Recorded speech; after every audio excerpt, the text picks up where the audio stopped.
PUBG खेलल जाई, PUBG खेलल जाई। प्यार में धोखा दे के माल बन गइल कसाई।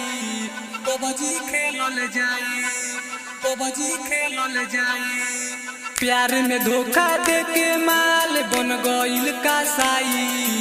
ओकरे याद में चल भाई पबजी खेलल जाई, पबजी खेलल जाई, पबजी खेलल जाई। प्यार में धोखा दे के माल बन गइल कसाई। ओकरे याद में चल भाई पबजी खेलल जाई। डीजे मनीष रक्सौल पबजी खेलल जाई। कसम खा के कहतानी मिले नाही जाईब। ओकरे याद में चल भाई पबजी खेलल जाई, पबजी खेलल जाई, पबजी खेलल जाई। डीजे मनीष रक्सौल मनीष रक्सौल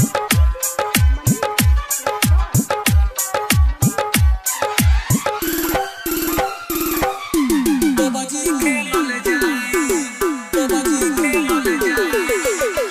प्यार में हमारा के दिल बिया धोखा। टूट गइल बाटे हमर सपना अनोखा।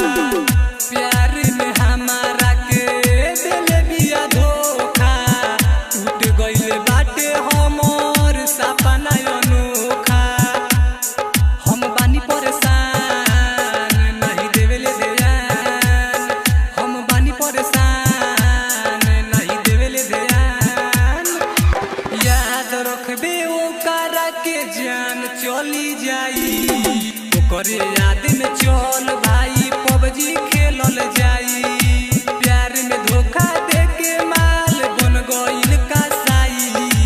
ओकरे याद में चल भाई पबजी खेलल जाई, पबजी खेलल जाई, पबजी खेलल जाई। डीजे मनीष रक्सौल मनीष रक्सौल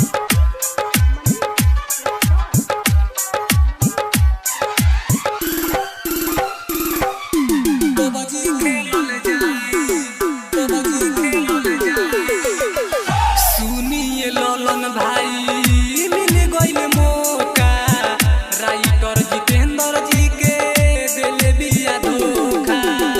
सुनिए ललन भाई मिल गइल मौका। राइटर जितेंद्र जी के दिल बिया धोखा।